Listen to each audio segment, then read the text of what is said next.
droite. Alléluia. Zalagagawana. Amen. Tango zawa no kuyoga ba témoignage minene oyo nzamba zo sala kata la gloire l'éternel. Azanzamba nimba kata lala kapete akweya kapete. Atele magaka ngui. Alléluia. Nzamba pambo la kiswe.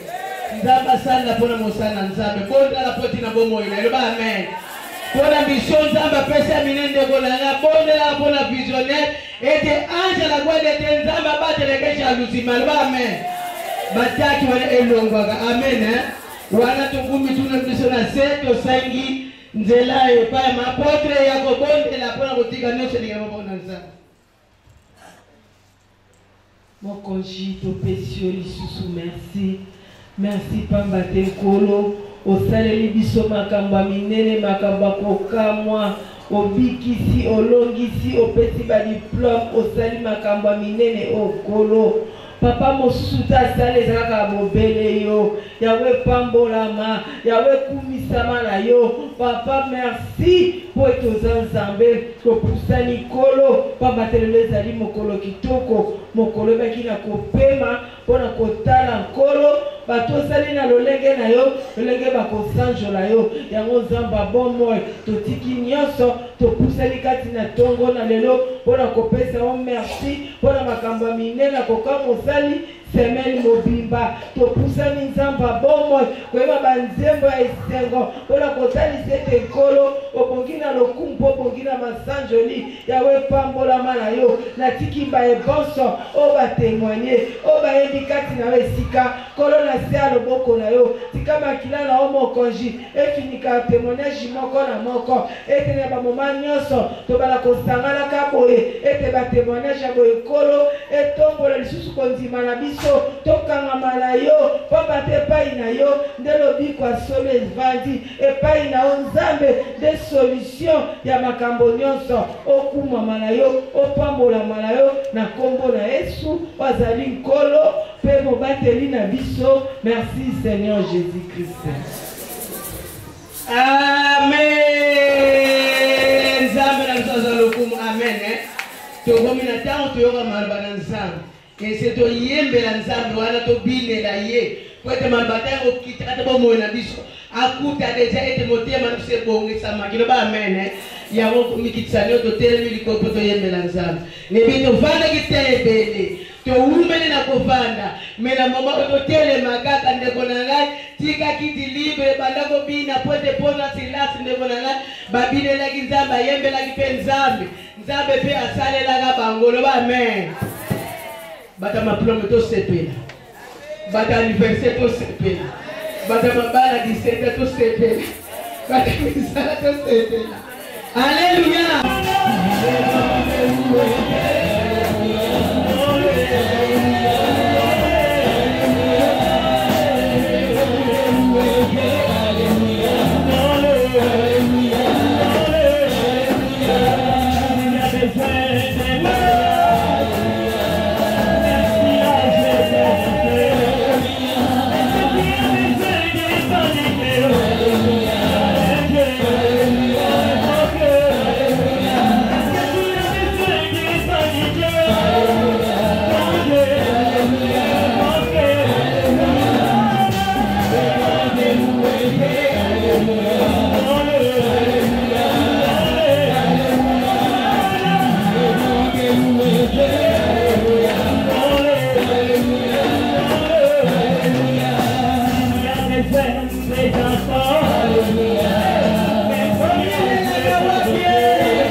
adoration pour le coup pour l'ensemble.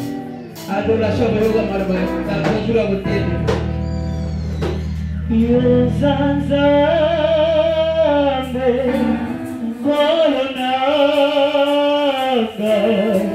Yesu wita tevomo Yozana Yozanzambe kolonanga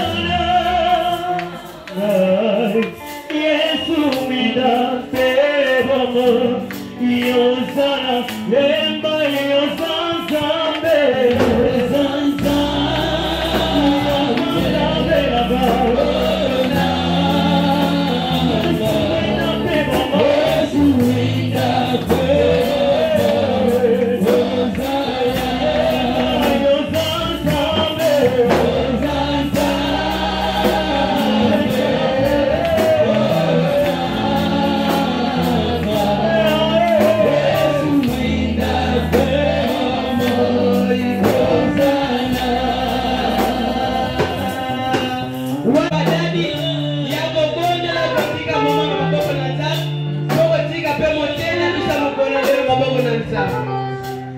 Sois avec le goût, le roi des rois, Seigneur des seigneurs, abattez aussi vos messages sur le bateau. Commis mon sang, mon état de soumission à la pauvreté. Désirez comme des enfants nés des faux, les spirituels et purs, et pour notre croissance. Voilà pourquoi la Togwa wa Osawa Konango, Toligio Solo la Vision, Negi Papa Salo Konango, Zambe. Et par contre, tout le monde a vu sur la commune, et vendit sa mission dans la commune, tout si, par où ils allaient volonté, pour tout qui dans la bénédiction, Oyo, et vendit la connaissance, on est compris sa mission, mon connaît moi, il y a ça, et c'est montré, à l'idée de beaucoup d'amis à la sauter dans l'échec, et là, beaucoup, je vais s'y aller, et pour la coupe, il y a la Kati Messika, Oyo, Mouya ya Pongi, Mouya ya Votement, distraction, Poto la Liloba, Nyonso ya Pongi, Azali ko Kwesa, ko neutraliser, ko détruire, ko repousser, ko peindre, ko catapulter à Oyo, ko tirer carrément la vie sans fond, dans le prestigieux nom de Jésus. Ah, son monde est pétolobi. Amen. Amen. Tobe di mabogo.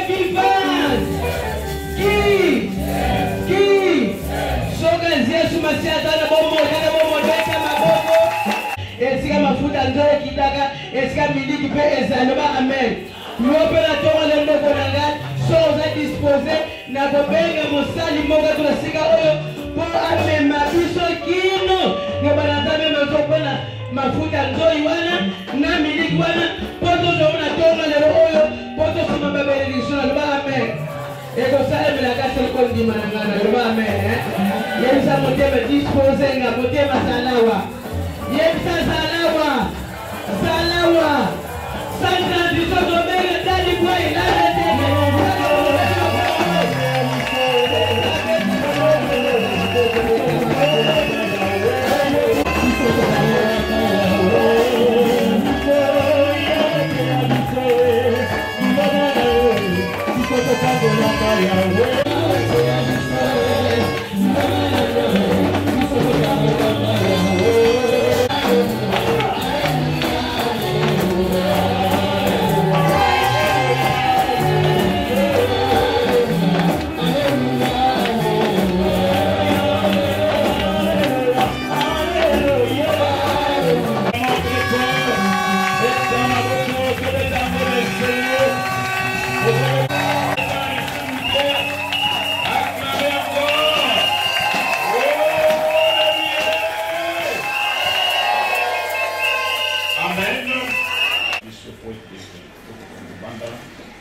yende abobaka milimo na bana na ye apesi biso lisu makasi okutani na biso oya koyekola oya koyoka ye na mokolo monene mpona ye mokolo oyo apemaki mokolo azalaki na kosenga akwa koyamba masanjoli oyo ekoki kozonga epai na baebanso oyo ye akela na elingi na ye mpe baebanse oyo babénéficiaki nkembo na ye tolobi amen eloko lisusu toye po ete tosola likolo ya motu ya mateya epesami ete la discipline, la consécration dans la sanctification.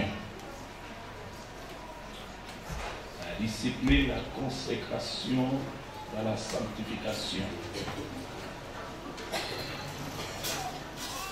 Voilà, il y a un monde pour ça la base, il y a makambo tout sur la katikati na mokola lelo, tant tout ça pour la discipline, ensemble de règles de conduite qui régissent une collectivité, un groupe, en vue de s'assurer, en vue d'assurer son bon fonctionnement. Synonyme de règles. Amen. Évangélique était ensemble de règles, discipline et conduite pour les akosangisa. Bongo et tout le monde bateau natina il y a pour s'assurer aux amis autant pour les simalam un bon fonctionnement dans le lengue mususu de la discipline. C'est refuser de faire quelque chose, même si cette chose-là est pour ta volonté, est pour ton bien. Il y a pour ça, on ne doit pas le faire. C'est ça. On a mis discipliné dans le modèle, on a même à Teza pour Nangai. C'est consacré. On a mis Bonza, Awande, on a mis Tezali Kambo. C'est-à-dire consacrer son esprit à l'esprit de l'Éternel. C'est-à-dire Nami Bonza consacré pour Nakubuli Sama. C'est-à-dire discipline Bonzama Kati Nakubuli Sama. Donc, on a donné des moussus. Ce qui Kubuli Sama Ezate. Ce qui sanctification, pardon, ce qui discipline les athées, qui ne discipline pas, ce qui fait que bon à mes athées, ils ont fasciné les poètes de moto, à quoi qu'on vit, Oyo, les ali bongo, au bout de sama, moi qu'on a une équipe, tout le bénéfice, il faut toujours mettre en pratique, les ali ma commune en Zambé, de aussi là qui que, donc, ce que nous devons mettre en pratique, c'est la parole de Dieu. Et quand nous mettons la pratique, la parole de Dieu, c'est alors que nous, cette parole-là, c'est un homme et comme Abisso n'a pas voulu sama. Or, comment une personne peut se sanctifier? Ce qui pour toi, il croit en Dieu, il croit à la parole de Dieu, et le loba oyo avant de se croire en Dieu, c'est cette parole-là. C'est comme si au lieu kota na monde, parce que notre Dieu est saint, il est 3 fois saint. Ce que nous kota na kati na isika oyo bato basi basali kombo. Il faut que tu sois accompagné na moto moko ase asala kombo. Au lieu yebana kende pembe na moto ya yebana. Yenda pour yebisa yo pe amata na mangomba nyonso. Olingi ko yebana. Au lieu kota na mokili moko boye, il faut que moto na komata mema yo. Soit un aviateur a venu à Mokawana, soit moteur autant Moussa Yosello. Afin que Yeda et Bissou Mokilouana de Gezali. Donc parce que nous sommes faibles, oui que Bissou Tokokate, il n'y a que lui qui est capable, surtout Kangabinaye, et Tim Malvané la Misala, on dit c'est alors qu'il va nous sanctifier. Mais cette chose de sorte de la sanctification, nous n'aurons plus à traîner là-dessus. Mais que nous avons seulement dans ma cambo, que nous avons mon colonel, il y a mon alito sur ma commis balai, il y a mon desali au côté à Bissou, katikati na makomi ya lelo wana biso tokoma tozwi mokanda à Daniel 1:8 et tozwi lisusu Hébreu 12:1-23 pardon 12:1-23 oui yango eza makomi oyo yango ekosala base ya enseignement na biso ya mokolo ya lelo tolobi amen. Na bandi kotanga Daniel 1 nazwi na 8e verset nataki penza boye. Je lis au nom du Seigneur Jésus-Christ. Daniel résolut de ne pas s'essuyer par le mets du roi et par le vin dont le roi buvait. Et il pria le chef des eunuques de ne pas l'obliger à s'essuyer. Dieu fit trouver à Daniel faveur et grâce devant le chef des eunuques. Daniel ayebaki kokanisa na koboya komisa mbindo na biloko ezalaki ya bokonzi na vino na ye pe na biloko ye azalaki kolia e abondelaki bokonzi na bakambi ete atindika ye na makasi te kaka alia mela biloko wana te kotindika nga te. Daniel a aimé pour choisir où ezalaki biloko na ye kolia pendant que tout le monde mangeait de la viande, tout le monde buvait du vin. Mais Daniel y a tikala sema koliaka banduta pe bamakambo nyonso ya ndenge wana. Mais babete bakutaki ye na bon port, c'est-à-dire le roi trouva grâce à Daniel. Malgré bato azali kolia malamu, lui il mangeait seulement comme ça. Babiloko mokonzi azali kolia mokonzi ntango atali Daniel azwi nkembo epai na bi voilà ye oyo asengeli mpe abondi po ete akwa kosala katikati na ngai andimamaki mais aboyaki kosala kosesuye wana eza likomi ya liboso totanga bongo tozonga mbala moko une fois pour toutes tozwi mokanda ya mibale eza na Romain mokanda ya Romain 1 Romain 12 wana tozwi yango à partir ya premier verset makomi eza ebele wana kasi totanga ndambo mpe titre 6 alembisi bino bandeko na mawa ya Nzambe ete boyeba te kobonza banzoto na bino boyeba te kotia banzoto na bino na pamba po ete nde bosala ete banzoto na bino bikoka bongo kokoma esika oyo centre ebongi mpona ntina ya Nzambe kokamba bino. Alors na sauté mbala moko na verset 23 23e olibisi biso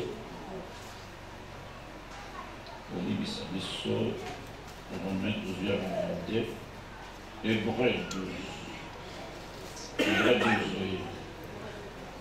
Hébreu 12 et c'est pour olibisi biso nous sommes libres à la terre. Nous sommes libres à la terre. Tata Nzambe na likolo pe akolimbisa yo. C'est pas comment qui déjà comme nous sommes des hommes, nous ne sommes pas des dieux. Nous donc aussi puisque nous sommes environnés d'une si grande nuée de témoins, rejetons tout fardeau et les péchés qui nous enveloppent si facilement. Et courons avec persévérance dans la carrière qui nous est ouverte. Et on les regarde sur Jésus, le chef et le consommateur de notre foi, qui, en vue de la joie qui lui était réservée, a souffert la croix, méprisé l'ignominie et s'est assis à la droite du trône de Dieu. Considérez en effet celui qui a supporté comme sa personne une telle opposition de la part des pécheurs, afin que vous ne vous lâchiez point l'âme découragée. Vous n'avez pas encore résisté jusqu'au sang en luttant contre le péché. Amen. Naboye, pambate biso to zingami na bele na ba témoin o bazali kotala biso. To bwaka kilo oyo tozali nango oyo ezali masumu oyo ezipa biso na pete. Tokima na molele nyonso na nzela oyo efungwameli biso tozala na miso epa na Yesu Masiya yende azali bongo molei ya kondima na biso na tina na esengo oyo ebongisami mpona tina na ye andimaki kokufa na ekulusu andimaki nyonso tokoka kosala boye na tina ete biso tokoka mpo koyeba kosuporte likolo na kibomoto na ye oyo ezali bongo kotelemela na makambo na masumu na tina ete biso tomitika te tolembi na milimo na biso nanu tokomi te nanu toresiste te tina suka po ete toluka tolonga likolo na masumu ezali likolo na biso tokoka te kobosana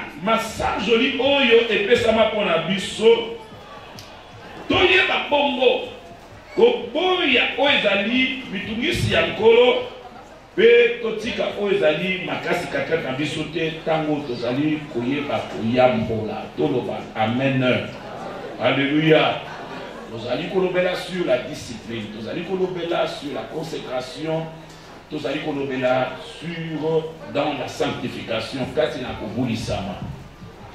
Qu'est-ce que vraiment la sanctification? La sanctification, c'est donc c'est l'idée que c'est-à-dire c'est le fait de se sanctifier. Et ça dit quand ya kobulisama, c'est-à-dire moto azala pédoa. Pourquoi? Parce qu'il y a des bénédictions qui résultent pour la moto oyo atambola kakatikati na kobulisama. La sanctification, c'est être pur devant Dieu. Et quand je suis pur liboso na Nzambe, ça va me permettre, ça va permettre à ce que nkolo abana kotambola na ngai. Et soki Nzambe atamboli na ngai, nde yango nga na kobenga masolo solo penza mwana ya lingomba, na kobenga mwana na kati ya ndako, nde na tango wana bengami corps de Christ. Pourquoi? Parce que je suis en train de marcher dans la sanctification.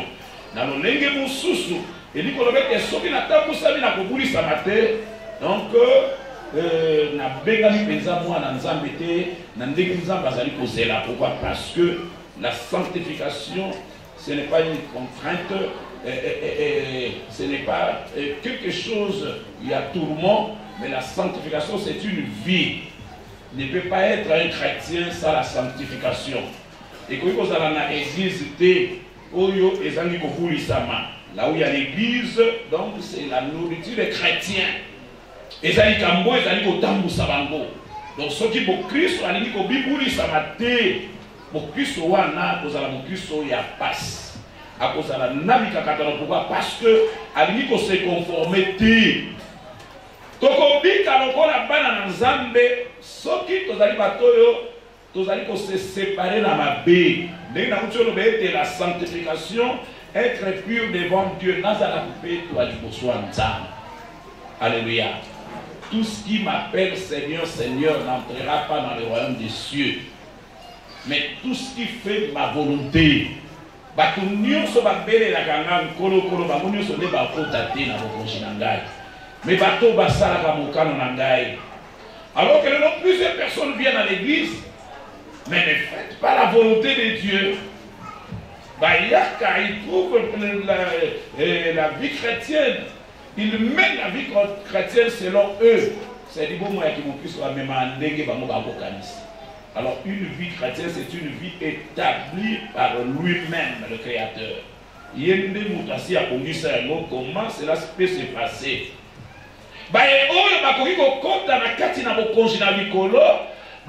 Tout simplement, la conformité. Nakotosaka ezali loba na Nzambe. Soki moto atosaka loba na Nzambe te, moto wana akoko kota te na bokonzi ko te va ko saluter. Nous devons marcher dans la sanctification de jour au jour, donc chaque jour. Donc c'est-à-dire les réunions. Pour enlever que je fais toutes choses oubliant ce qui est en arrière. Nakosala makambo kitoko na bosani na ojo sala. Je fais encore avec cette vie. Yangonde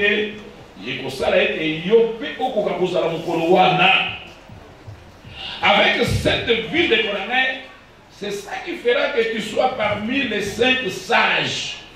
Tu es venu solo ya baseka zomi, ezaki na baseka zomi, mitano ya mayele, pe mitano ya bozoba. Alléluia. Oui, à Bozoba, dans le nez, nous avons il y a sage dans la ligne, il y a maïel. Folle, batama boma. Alléluia. Mais nous sommes utilisés, moi, terme wana, dans les pays pour les gens qui ne mettent pas la parole de Dieu en pratique, tout bien, la folle, la ligne, le bien, alors, on commence à exagérer. C'est seulement la langue, c'est la traduction seulement. Il dit que l'on va donc c'est-à-dire celui qui ne met pas la parole de Dieu en pratique et qui vient à l'église, c'est-à-dire, c'est comme la motomoko, donc il va m'avoir ça la tête. Alors il va mon sous-sous, alors il va se contraindre encore. Donc c'est vrai là, dit que la vie à sanctification, ce n'est pas un tourment.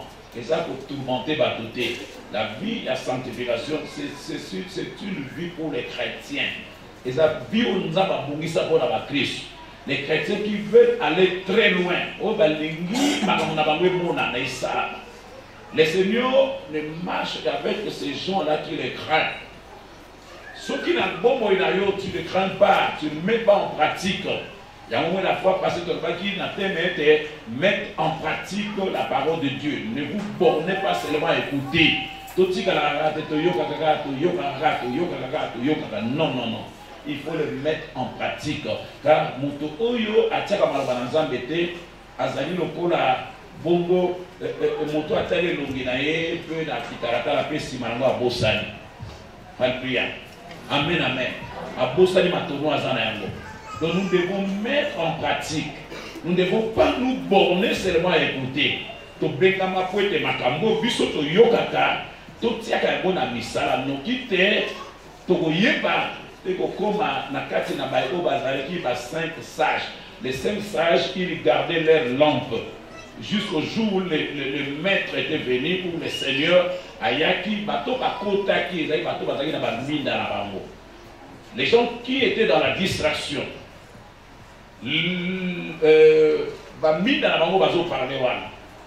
ceux qui avaient gardé leur lampe, le lampe là c'est le Saint-Esprit, va garder mon lit, mon sang. Or le Saint-Esprit n'habite pas n'importe qui. Dans les autres avons dit, voici, j'envoie mon ange, il viendra vers vous, mais il ne permettra pas le péché. Alors on dit, donc moi j'enzame, Azalana Bisso. Mais c'est la Ramassoumouté. Quand tu viens à l'église de Konanga, tu fais aucun effort. Pour être optique à Ramakambouane, tu continues toujours à multiplier les efforts. Jamais 21 semaines avec Jésus. Tu n'as jamais prié pour que ces péchés chéris-là, et quoi pour l'homme là, et quoi pour l'homme. Au bon délai à ta bonne moté, nous avons besoin de Salamakasi, nous avons besoin de ta boli mon ayo. Papa, là, il y a eu besoin d'ailleurs. Pour nous la péché chéri. Nous avons mon attaque il faut nous avons ça. Yo sont comme un petit cara. Ok, quand on va m'acambo, il y a yo. Alors comment les seigneurs nous ont pas pour ça? Nous avons ça dans la souci. Les seigneurs a toujours été pour nous ce que nous voulons qu'il soit pour nous. Oyo ligia la bonne ayo, il peut facilement le faire pour toi. Alléluia. Moi si Oyo va quand à flagrance de vie, en flagrant de vie.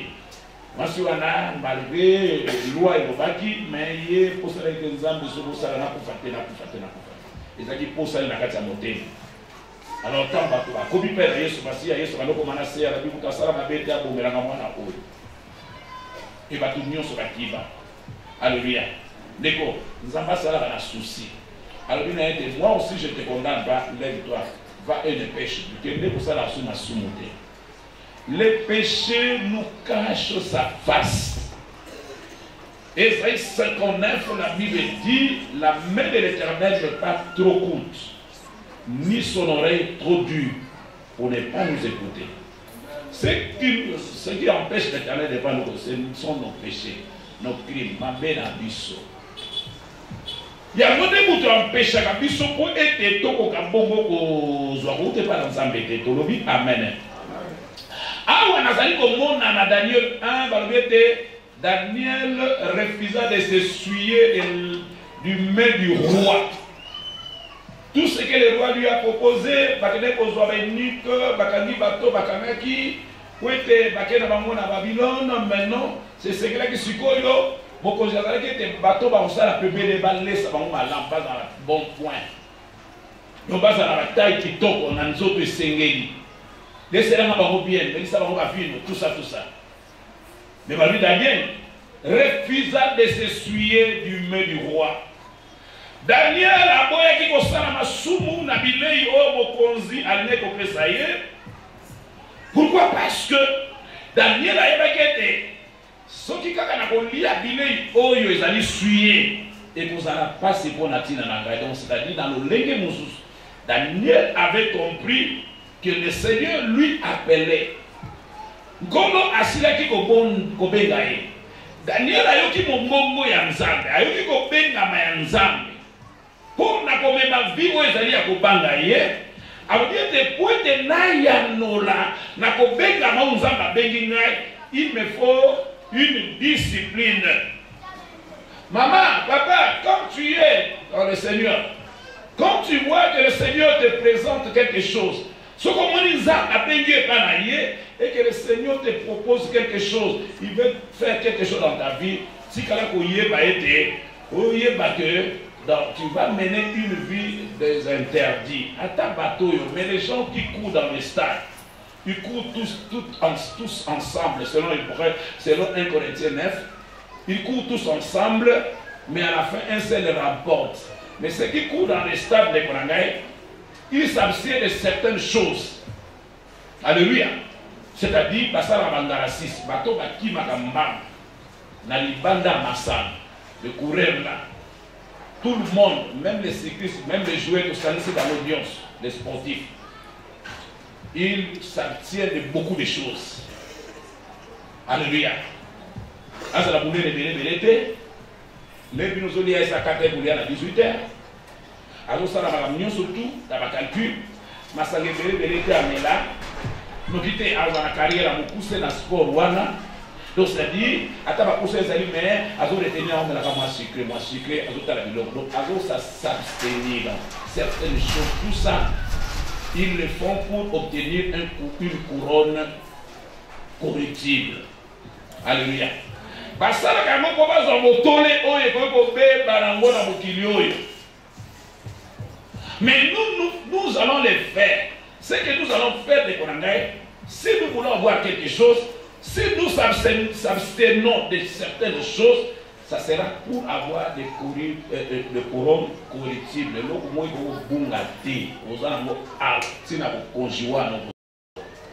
Mais bon, ça dans souci nous surtout, à s'abstenir, au monaïe, à tambola, makolo, à pemé, à makasi, tout ça. Donc tout ça va renforcer pour avoir mon tolé, il y a mon kilo, et petit à la peine à mon kilo.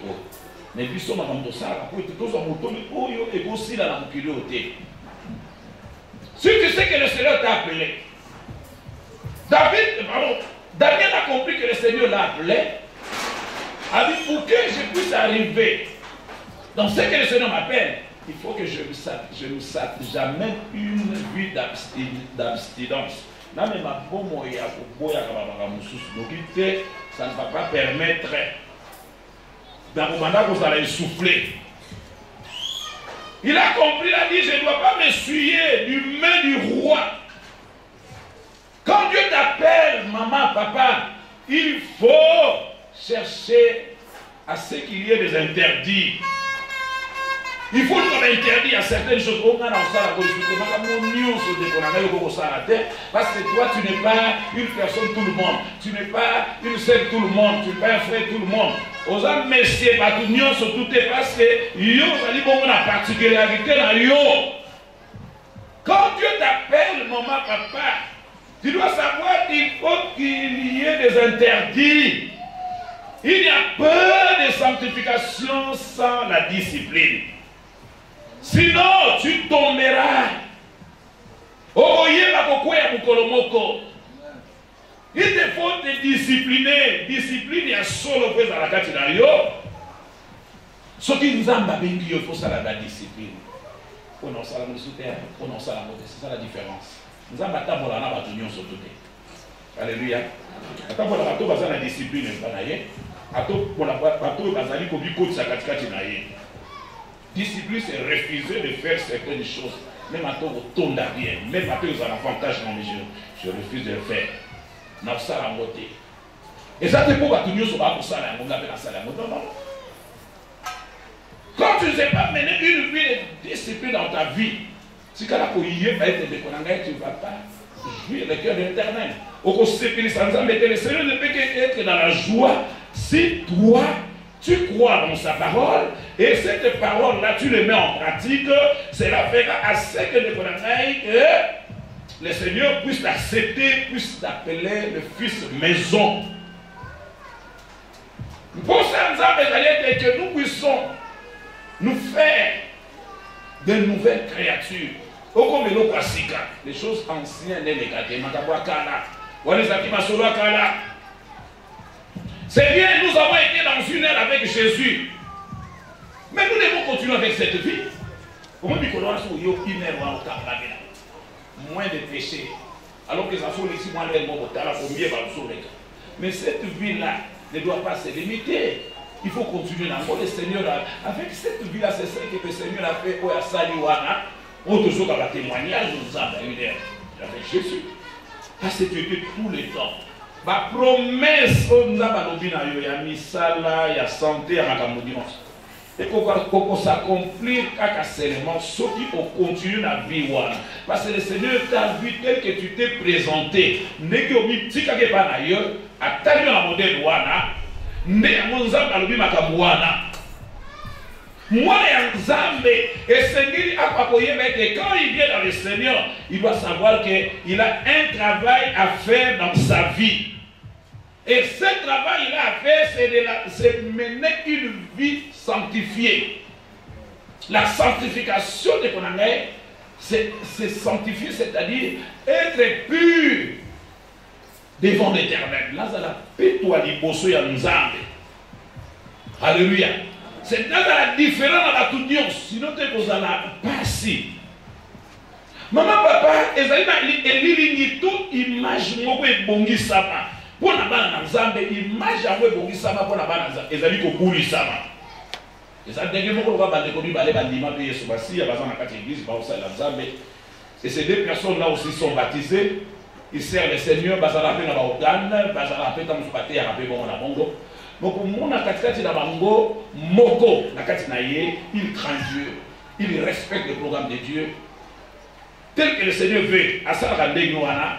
Mais mon sous wana, aux alliés comme on a yé, aïe à ça la nyoso za la pose à monter manaï. Makabo nous avons la Bible à ça la monter, mais au moment est toujours il est là.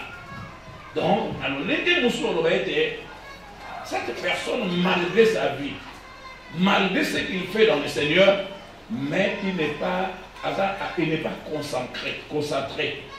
Donc, c'est-à-dire, ami Bonzamate, il y a la consécration, c'est se consacrer. C'est-à-dire que tu puisses t'amener dans quelque chose qui va honorer Dieu. Donc, c'est-à-dire, Moutouami Kotissa, ami Bonza, c'est-à-dire amener son esprit à l'Éternel. Ça a été pour l'imonayo et qu'on a bongo kokokanana yanza. Mais à votre d'aller kobenga autre bien dans le poto consécration, c'est-à-dire comme il faut kokulisa, c'est consacrer, c'est-à-dire amener l'esprit, c'est-à-dire se consacrer à l'esprit de Dieu. Nami kanga, nami bonza, nami limanza. Pourquoi parce que Bamakambo, ça va me donner beaucoup de facilité. Vous pouvez s'engager. Ma facilité à ma compétence. Quand je dois me consacrer à l'Esprit de Dieu, mon livre Nzambe wana ekoye bakotambu sangai, ekotika na kibiate, mon livre wana ne yangonde banda kosunga ngai. Wite nako kabongo salaka Nzambe azali kolinga pona ngai. Mama koyeba ko forcer te, comme ma vie à sanctification. Dans le Bible politique koyebana. Kende pembeni na moto yo ayebana pe amata na mangomba nyonso na mikili nyonso utwana Yesu Masia osaya koga. Donc c'est-à-dire Nzambe ayebana kende da botombola oliko tombola kende pembeni na moto ayebana Ne force pas la sanctification, tu vas tomber au foyer. Tu es comme toi, toi tu es faible. Celui qui est fort, tu es même ne force pas la sanctification. Au lemba. Au foyer. Si tu es ya kokape ya bonga, yende azala makoki, yende akoki komema yo pe ya kokomisa yo. Moto oyo azali kosala ndenge azali kosala kokanisa. Moto wana komema esengo te pa na nzambe. Yango ezali na musuya de konanga ya koyebisa biso te kobebisa oyo ezali lobi na yo te. Nicolas Makamabike Mike, tu perds ton éternité. Lobi na biso, lola na biso, bon c'est Nicolas Makamabike Mike parce que tu n'arrives pas à supporter la sanctification. Vous allez pouvoir yebate ko kanama na muto ayebana ko tosa makamuna ye, mais ça viendra automatique quand tu obéis à la parole de Dieu. Mais ben ce dimanche passé, ce qui n'a mis tiki le baï kabangai, c'est dit que ça va arriver automatiquement. Les alogos rumba na mweko. Donc parce que je crains Dieu, je mets la parole en pratique et que baluka malamo. Na ko sutu ka malamo na moni bakamusuka kati na ngai. Pe mon limo akubanda ko sala kati na bia moto soki moto wana amitiki bakabaye. Yesu Masia ayaki poete akoka ko discipliner biso. Nkolo ici sur la terre, il est venu pour nous tailler. Donc tous doivent tailler. La Bible les fer aiguise les fer. Donc c'est-à-dire, il n'y a que quand il bende de moto et c'est que ça caille bende. Nkolo ayaki comme ma biso poete, tous à la tailler, il y a beaucoup de ça yo. Et il y a changé. Et il y a comment? Comme ça les savons dans ma case en zoto té. Pour nous forcer la sanctification, non, et vous qui maillot, je vois ce qu'il a pour expliquer. Parce que tu n'as pas la force, là, il y a ça, si tu as un coca, tambola na liloba na ye, liloba ne vanda, tia mola misala, ko bonaka te o yoki okei, mais mettez-en en pratique. Christ est venu pour nous tailler, mais pas nous amener à l'ancienne alliance. Na boyokoni ya karaté ayaki poete asekwisa biso et kosekwisa biso po ete tozala différent yango wana Hébreu 12 elobi yango malamu ete kolo azali kotindika biso na koloba ete donc si puisque nous sommes environnés d'une si grande durée de témoins tozali kozingami na batatoli ebele tokwaka bikumba kilo tozala yango pe masumu eza kozipa biso na kilo nyonso pe tokima na elikia na nzela etiani kati na biso. Rejetons de tout fardeau qui nous enveloppe. Fardeau eza ba masumu tolongola yango ayant les regards sur Jésus, les chefs et les consommateurs de la foi. Toyeba kotia biso epa na ye. Toyeba kotala ye oyo ki bon ko supporter. Oyo ezalaki opposition, c'est-à-dire makambo et c'est pas ça qui était mais il a supporté cela. Discipline en vérité, c'est refuser de faire quelque chose, même si c'est pour ton intérêt. Ah, non, ça la montée. Ah, c'est ça la discipline. On en a beau y aller. Jusqu'à ce que vous, jusqu'à maintenant, donc, résistez jusqu'au sang en luttant contre le péché. Donc, c'est-à-dire, nous devons résister. Donc, il y a pour résister du colon à la sur la baie. Donc, nous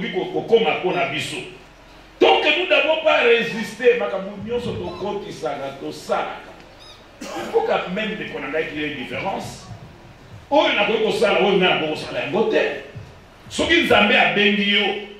Il faut nous discipliner. Discipliner à solo et kota. Alléluia. C'est-à-dire que les gens sont jambes à bisoter. Ils sont bien. Mais eux n'a pas ça la côté. N'a pas ça les volonté en ça. Sanctifie toi. Mais on s'est discipliné. Mais au Kozalana Nzambe. Nyonso oyo. Yo kozali kosala. Yeba ezali na mbano na yango. Nous devons condamner certaines choses. nous devons refuser certaines choses. Alléluia. Moïse, avant de l'année pour ça qu'on des roi en Égypte, a dit très bien qu'on y a bien. Vous comprenez les moments? Mais nous comprenons que comme dit, nous n'avons pas trouvé un groupe pour nous faire la voter. Nous avons pas ça, mais ça la passe. Et ça va nous. Maman le dit, ah, occupez ma campagne, yo, joie charaba, yo, joie l'écaille, yo, joie boudin. En 10 000 pas petit. Voilà ce qu'on. Nous avons tous même mal. Nous devons la vie pour passer la bâton dans des mois. Maman le dit, ah, tika tika makamouana, joie vitalomena, joie liniolia, joie bon aussi. Mon colonel Moïse a dit non, non, non, Moïse est devenu grand et refusa d'écouter tout ce que sa mère lui disait. Ah, non, maman, on la vérité. C'est quoi au juste? Bakamil a dit, tu vois les accords, vous voyez, tu es tu as tout ça, les Israéliens, tu as en Égypte, tu as Boum, n'a plus sopé. Ngakutu, et ça qu'on est la beauté là qui yo, on sait qu'il y a les qui topo, parce qu'il y a des gens qui ont maille, na bombo na bomba na maille. Moi c'est à roi, avec le monde, c'est plus le monde, bah il va pour moi le côté moi na mobile. Ou pas na mibali, yo sur les quelqu'un va aller pour maman. Alors les mois na on va se faire là, sinda, ça pour joyeux, sur parce que comme maman nini, pas beaucoup de médisaka. Ngana pima ka lokola maman inconnue nde na yo boko la yo. Pe bazo futa na mbongo. Yako bonyo ko mama. Siko wana mwana ba ndeko na biso de banyo ko la kaba. Ça ça mi sala kasi. Ba la mki 3h du matin. Ba banyo beta ba brique pe ba pesa ba mo, ba kesa ba brique wala normalité oui panza na sur le so baby si brique. Ba betu ba bomi. Quelle souffrance. Habi ko ki mwana te biso to bia ka bi to sa bien na mbongo. Mais ces jours-là, Moïse, discipline à sort. Moïse refusa de bien manger, refusa d'être le fils dans la maison de Pharaon. Ah oui, non, oui, il t'es un képouna. Maman, moi, on s'en est gagné. Comme il y a, à quoi m'avait pas abonné? Égyptien, moi, je suis na Israël, moi, yo, à quel moment Égyptien, la capée va voir pour moi à côté de la zone. Alléluia. Azonga le pelanda. Ce qu'on dit sur le mais il y a encore les Égyptiens, les Israéliens, les Israéliens. L'homme est là, il est là, il est là, il est là, Hakoma ka boye, akuti siko ba découvrir ba les bazo soit na ba Israël. Ah mais pour na ni biso na biso ba hébreu comme ça. To soit na ba. Yo ka moko ebe. Ah oyeli suso yo to boma, oyeli suso boma moko. Abi même quand on a ça donc on va valider. Sûrement cette affaire est connue partout. Mais à Moïse Akima. Nous sommes pas là. Mais dans Zongi dans le Kolaga. Et nous on aussi mettre Moïse grandit et refusa d'être appelé fils et fille du roi. Alléluia. Fils dans la maison du roi. Aboyi abina ozatu ngana zalanga ongana zali. Bazo tselo loko moko yo zalité. Christianisme eza bongo te. Eza makama makaya te, eza makama milangwa te. Eza makama kibondumba te. On n'agit pas ainsi en Israël. Akibokis masala ngote, tout ça la ngote ba makamwana. Tu dois te discipliner de Konangai. Il faut discipliner bité dans zoto na yo. Ou discipliner miso na yo. Discipliner ma boko na yo. Discipliner ma kolona yeke na wa. Il ne peut pas y avoir la sanctification sans la discipline. Il ne peut pas y avoir la sanctification sans la consécration. Ce qu'on y a consacré dans mon lit parce que le Saint-Esprit n'a pas commencé à t'aider. Si on s'est consacré dans le côté, tu vas forcer la sanctification. Et quand tu vas commencer à forcer la sanctification, il faut s'imbatter, il faut craquer. Si tu as tête qu'on a eu forcer, il faut la sanctification. Et il faut trahir, et qu'on y ait pas qu'on rattraper. Il n'y a pas maman, papa. Tout ce que tu ne condamnes pas, il n'y a pas que le condamne à l'autre, il n'y a pas qu'on normaliser à mort. Quand quelque chose de mal se fait dans la maison, et donc ça m'a bé, il faut dire ça m'a bé. Alléluia. Ce que nous connaissons maintenant, au lobby en côté, tu es en train de normaliser les choses. Car toutes choses qu'on normalise de Konangay, il n'y a pas été, toutes choses qu'on ne condamne pas. Si le normalise, dans le normal, pour ça les okoufa, tout ça. Moutouaïté dans le programme, par exemple, modération bâtie qui protocole tu ne condamnes pas. Tu es en train de normaliser cela. Et le coup là, la moitié. Incrédulité.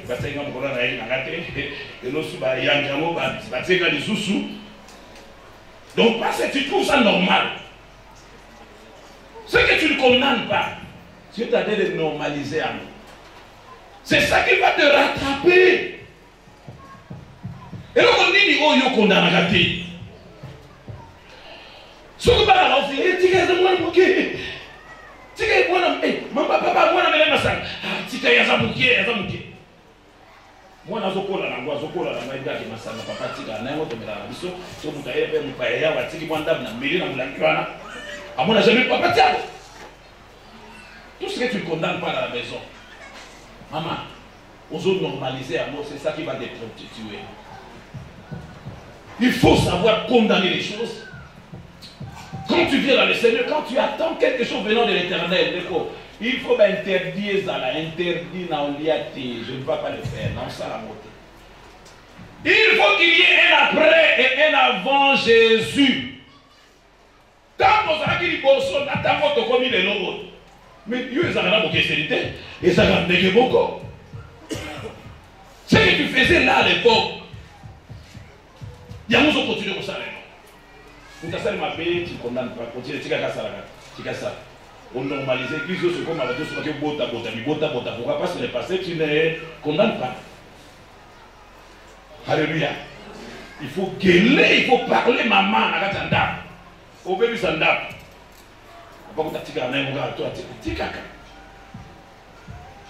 Il faut qu'il y ait discipline, discipline.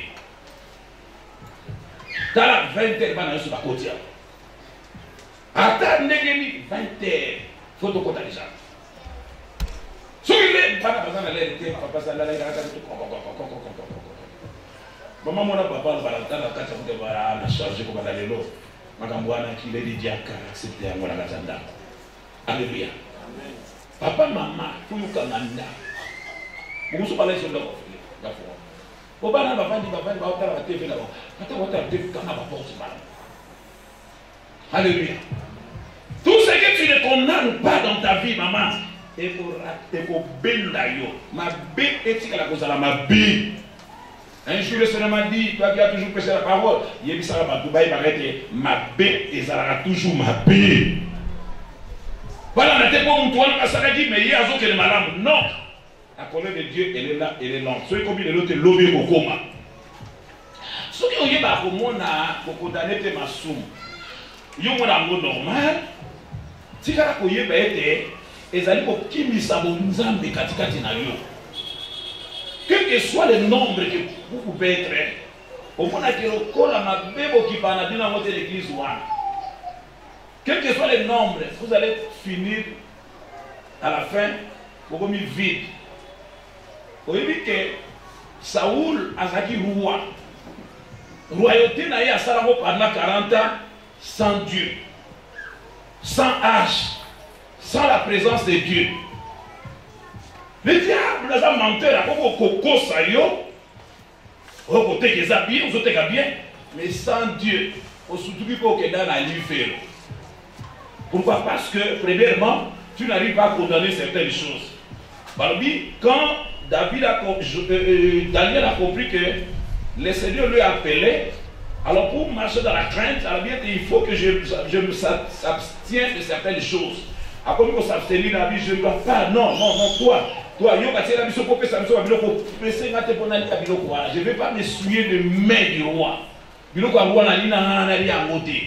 Je vais tout simplement manger ce qui ne va pas me souiller. Ce qui est la vie, il y a qui mon Christ. Tu ne veux pas interdire certaines choses. Surtout vide, à tous autres bien. À tous autres, mais tu es vide, sans Dieu. Ça vous a 40 ans sans Dieu. Aujourd'hui, ça a 20 ans à commerce, nous avons raté, à cause de bien, mais nous avons raté. Mais vérifiez un peu, ça a la preuve, il y a mauvais président. Attends, on a la preuve, non? Donc, même, 10 minutes de ça raté. Est-ce que nous avons raté? Attends, ok, c'est le diable qui est en train de mascarer de panayo. Et ça, la fausse liberté. La fausse liberté. Alléluia. Nous devons nous discipliner, nous consacrer pour une bonne sanctification. Tant que tu sali à côté, tu s'attends qu'on soit côté pas dans Zambé. Moi, je suis dans Zambé. Oh, il attendre Zambé, il doit mettre sa vie en ordre. Mon tour est à la sanctification et il doit beaucoup compter dans la parole de Dieu que dans les révélations, la prophétie. Alléluia. Véritable prophétie, c'est la parole de Dieu. Alléluia. Pourquoi? Parce que là, c'est du psychotac. Moi, la sanctification, quand il prend un message prophétique ou un rêve ou un songe,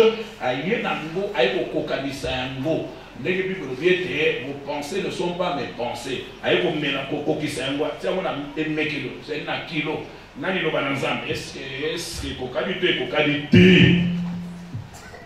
Chaque jour, il faut comparer au Nzamba Pourquoi? Parce que nous connaissons seulement en partie. Nous prophétisons sur la partie. Tu n'es pas en habiter, mon Dieu, ça est bien, ça tout ça qu'on a à peine habité. Alléluia. Nous allons donner la vraie place à la parole de Dieu. Celui qu'on lingi, tout le monde a Kembo Yanzambe, Katkati na Lingomba Oyo. Nous devons donner place à la parole de Dieu. Luloba. Maïde Bougité. Alléluia. Tout ce que tu peux amener là de Konangai, et il y a cause à la Bible, et la bongo, unité, il y a mesure. Pour la tine la biso, dans ma nyoso biso toko salaka. Quand la Bible n'est pas notre unité de mesure, les kototik à la voyée être aussi to bunga. Discipline na kati ya sanctification et tindi kanga moto, mutu wana abana ko dépendre na liloba na nzambe. Même à liloba wana zo kanga mana we samusie et kitisie ba pazo tio na gaye. Mutu azotamba agotika la kaka, ba figa ka banda kuma ko l'église awe loko ni nazwi. Banda sala ka liloba ngwe loko ni azozwa.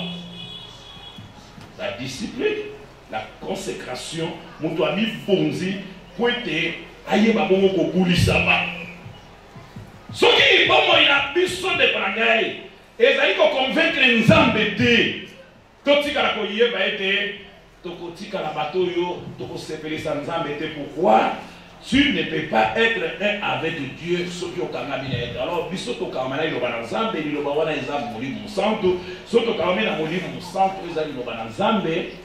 Il y a un modèle pour ça, et puis surtout la discipline. On ne peut qu'être discipliné pour la sanctification. Ce qui nous allons pour s'attacher dans l'Ilobanzam. Et quand nous nous attachons à cette parole-là, nous avons pour ça, l'Ilobanzam Sungabiso. Qu'on force discipline, la discipline du Kono. Sur ça, on a d'autres quoi et pour échapper. Sanctification au Kim. Si quand l'Ilobanzam est mal. L'ilobande kotisayo, c'est-à-dire l'inga l'iloba. Mais et au salaire tous na âme couragée, encouragée, et non une âme découragée. À cause de la âme découragée, ce qui moutoua na l'iloba nzamba ça il a rangoté. Et cette parole-là que nous allons nous confier fera ce que de Konangaï biso tokoma ba ami fidèle ya nzambe baninga ya sembo ya nzambe.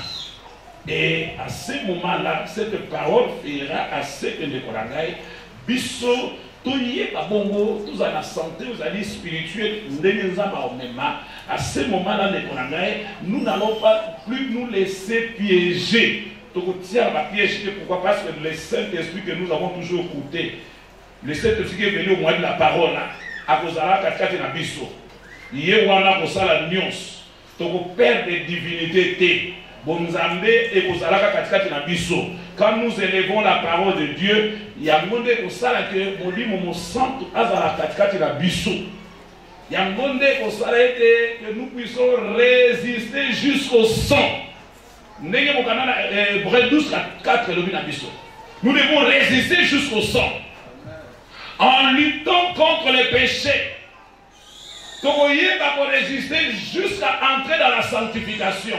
C'est alors que mon livre est katikati na biso et mon livre est kosala siko que biso tozala na ye mon livre est tobengaka ye mosuni ako faciliter la biso yenda ko faciliter biso même discipline wana to sala mona makasi ya nzoto te tango to banda ko luka ko tondisa makana molimo mo sang to bana sala biso makambo ya sika. Le Saint-Esprit va commencer à nous donner des choses que tu n'as pas encore lu dans la Bible. Et ça makambo su les non-dits.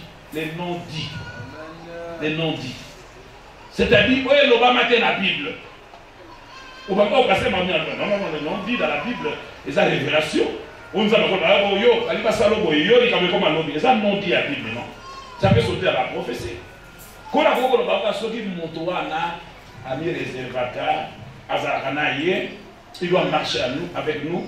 Que la sanctification doit devenir une réalité. La sanctification dans l'esprit et la sanctification qui devient une réalité. C'est-à-dire, on met la sanctification comme une réalité. C'est-à-dire qu'on a vendre la katikati de la piste. Comme la réalité, ce qui totalement dans l'Iloba, et le Saint-Esprit viendra en nous avant de révéler les non-dits. C'est-à-dire ce que le Seigneur, la Bible n'a pas prévu, n'a pas parlé. Et ça va y sur place, ça va lever, ça va bouiller. L'homme comme il m'a dit, autant au moins on a la Bible, pas l'homme comme il m'a dit. Au moins on a non-dit, où est la révélation. Alléluia. Amen, amen. Il y a un peu de que nous cherchons Dieu. Nous devons chercher à s'éloigner des désirs de la chair.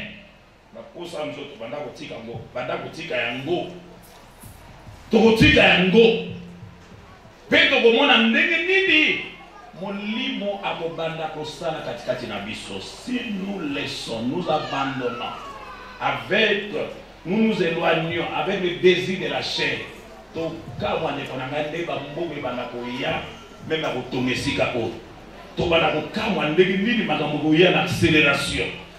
Tu vas comment le Saint-Esprit va commencer à veiller sur nous. Pour que mon livre, mon centre de Branagh, avait à pas à pas. Donc, c'est-à-dire, ce qui nous montre comme une discipline par ensemble, qu'on a pas dans matambe na yo.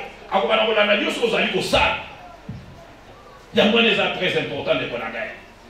Na tout moment tuna otali sanga discipline nini oyo zali ko sala pour être résistant ko so ba tentation o se discipline ani makaya to bima mo kwa so to contrôle bien to mona almet.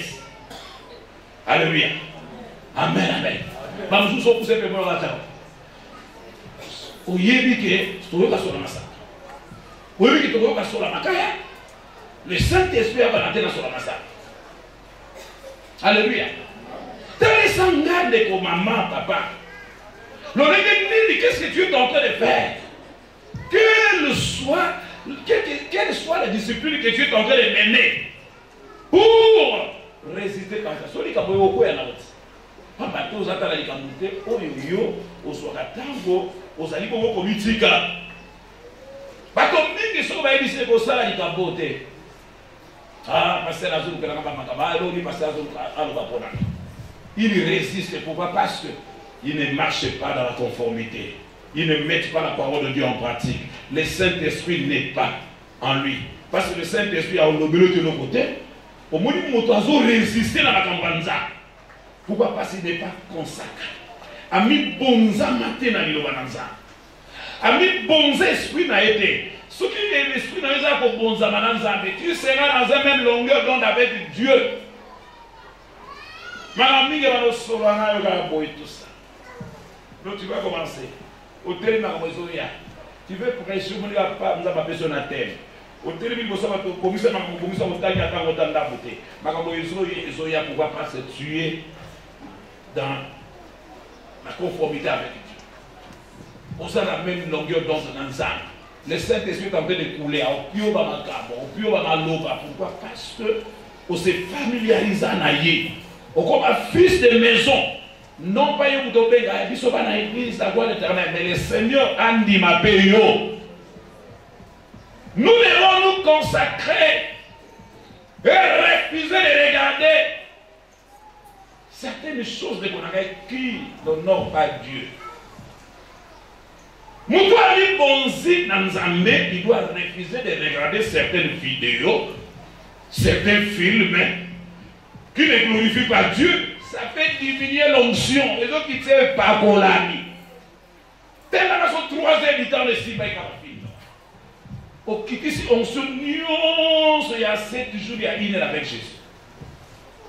Et c'est pas comment ça m'a montré là. Ça va te donner quoi? À la fin, qu'est-ce que tu veux avoir? Nous devons il doit éviter certaines vidéos. Pour que tu aies le mot tu entres dans les réseaux sociaux. Quand tu es au milieu de mal. Il y a un peu de Yuma. Alléluia. Yuma côté wana. Mais il y a un côté de Yamakamasa. Parce que ville bonne carabine. N'a pas de bonne carabine Makamawaya Nini. N'a pas de côté de Yuma. N'a pas de Bengi ou pas pour Bengi. C'est qu'à c'est qu'à. Alléluia. Parce que si on fait comme ça, mais forcément, vous avez regardé, vous avez la Bible, la côté de Sozali, c'est la Bible, tout ça, si on a côté de la salité, mais vous avez côté de la Tinga. La Bible, on a la Bible, et pareil, au Bengi, pour 3 ans. Alléluia! Alléluia! Regarde pas le temps, regarde un peu le temps que tu fais quand tu es à TikTok. Tac, tic. Et si ça mon lit mon nion son nien, yo moté, yo prophétesse, yo sominal. À l'époque, les prophètes de Konangai, ils restaient sur la montagne pour éviter d'être avec les gens. Pour ceux qui ont une initiation professionnelle, tout le monde a et ça, non, il y a mais les prophètes ici, c'est celui qui parle de la part de Dieu. Prophète, je suis Dieu, tout ça, non. Ils ont en prophétie, ils ont un ministère prophétique, ils ont un prophète, c'est celui qui parle de la part de Dieu. Je suis en train de faire le travail des prophètes. À l'époque, on est là,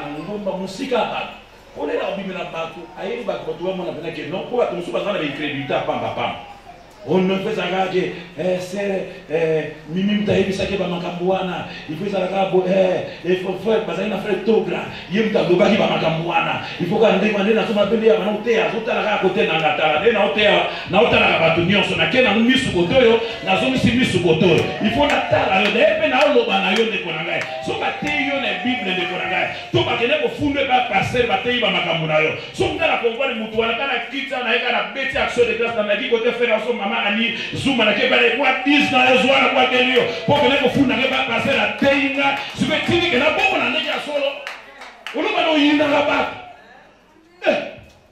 neko so ta tongyo ba ke teo l'église c'est pela ko to ça le parce que souvent na ndaka na biso mfuna ngana ko mama c'est que partout tika vraiment assurer grâce à na yo mama obino mfunda na l'église obino beta masolango yo besoin ou arrêter. Alléluia. Amen, amen. Au lieu de inutilement et vous changez le côté le contraire, vous allez vous perdre. C'est le Alléluia.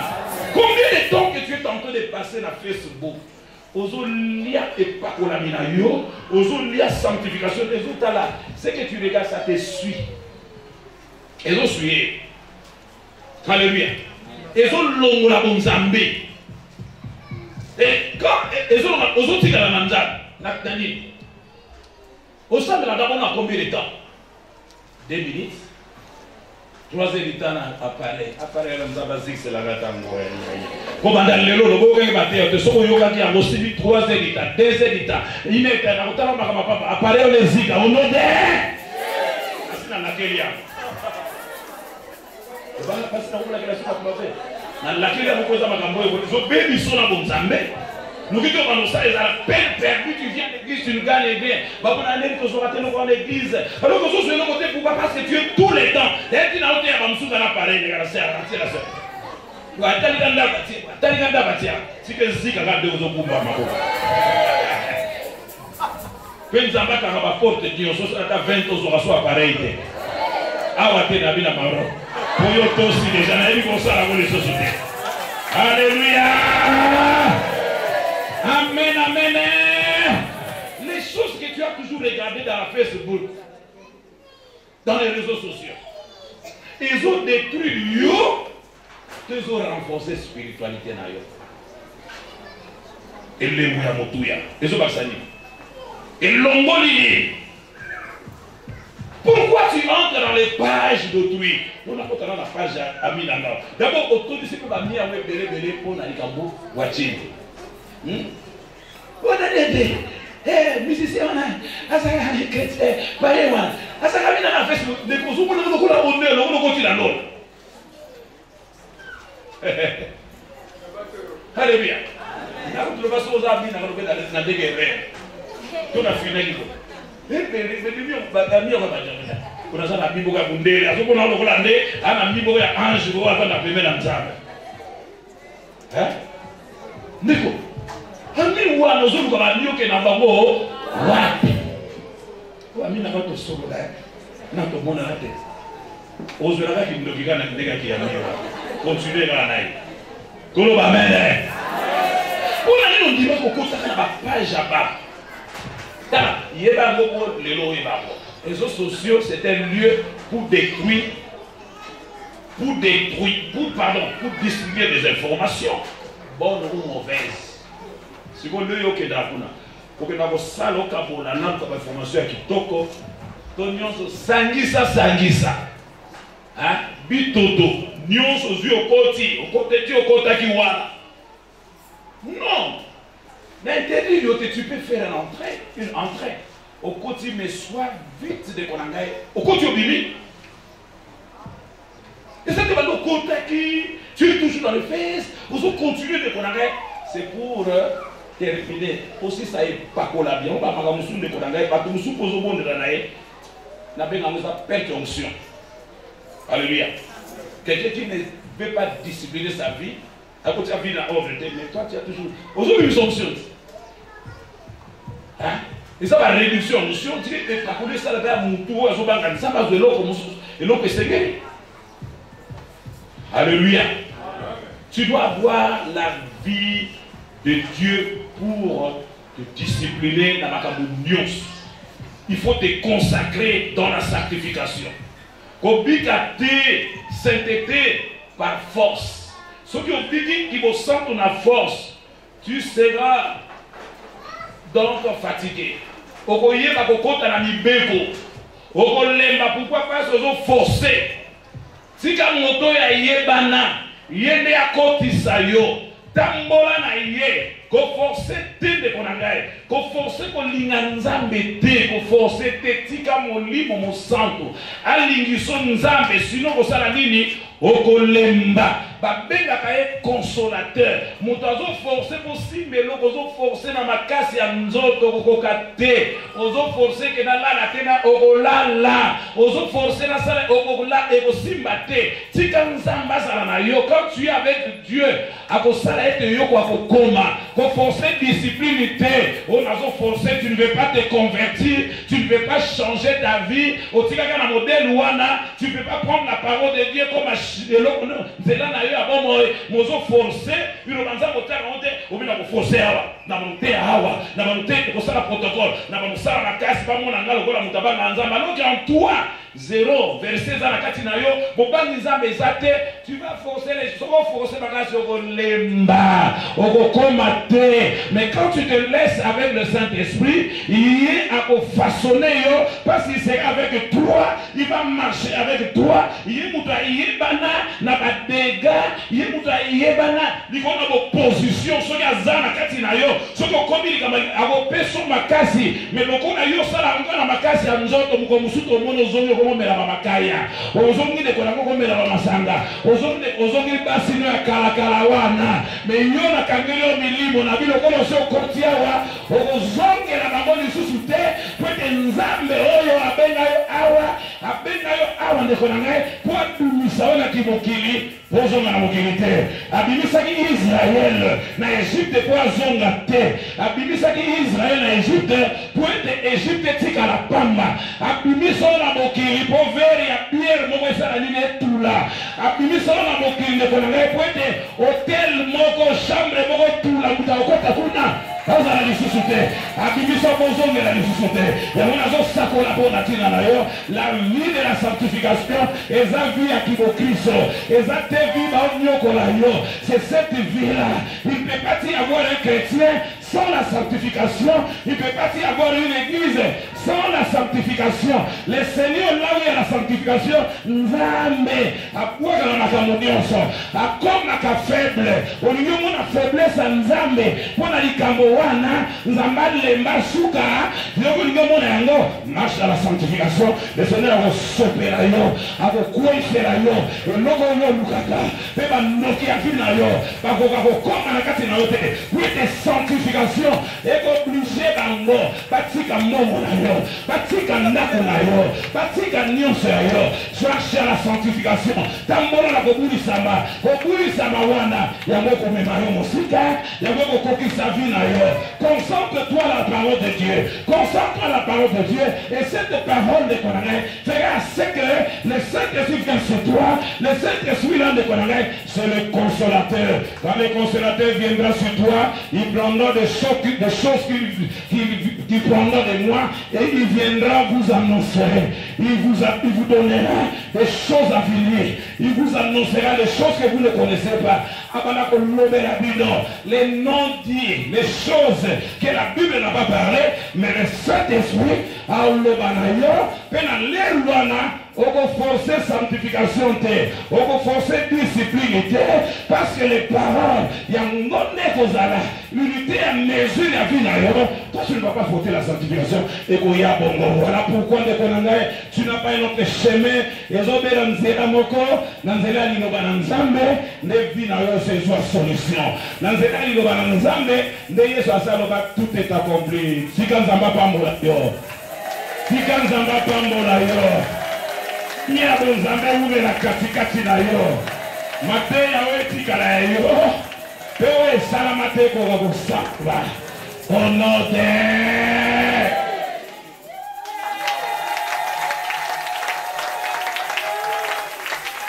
yonde nzambe na nkembo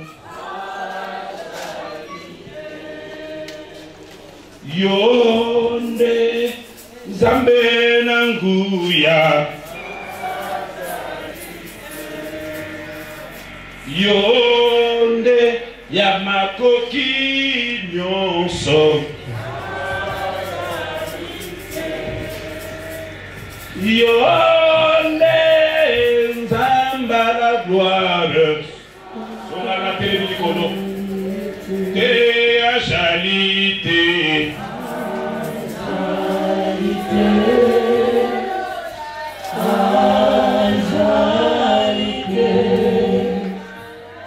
Oh,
sur nous. Voilà pourquoi nous te disons merci. Nous t'acclamons parce que tu es le sauveur de l'humanité. L'honneur te revienne au siècle des siècles.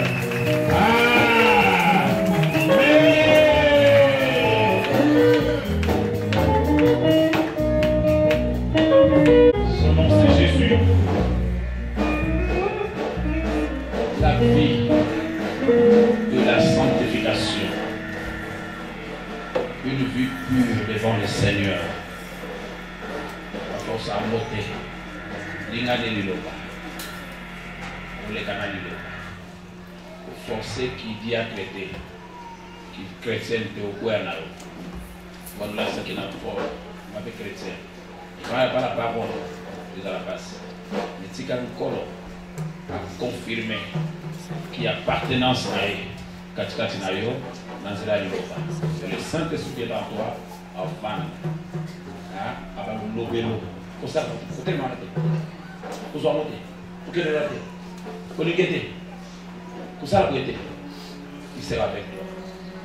Et tu vas dissiper ton corps, les amours, vie à sanctifier ton temps, lui poser dans le Saint-Esprit, lui mon aïe, consacrer l'amour, lui mon aïe. Comme la bête longueur d'homme taillé, celui qui manque la sanctification des parents, il ne manque de rien. Alléluia. On va parler. Vous connaissez qui peut aller ici. Alléluia. Quand la sanctification est complète, et bien, c'est vraiment sûr que nous avons des gens. Vous boire comme bon, ma boîte était là, tu as besoin de ça. Soit un. Amenez par les années à Kobuka. Marche la sanctification. Va continuer comme Nanda pour que vous ayez Simba. Vous avez un peu de sanctification n'est pas une condamnation, mais c'est une vie. C'est une vie. On ne peut pas chrétien sans sanctification. Parler de l'église sans la sanctification. Non, il n'y a pas une église impure. Il n'y a pas un chrétien impur. Toujours. Donc, c'est-à-dire, les apôtres, c'est ça.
Yes.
nini? Oh, napesa yo nini?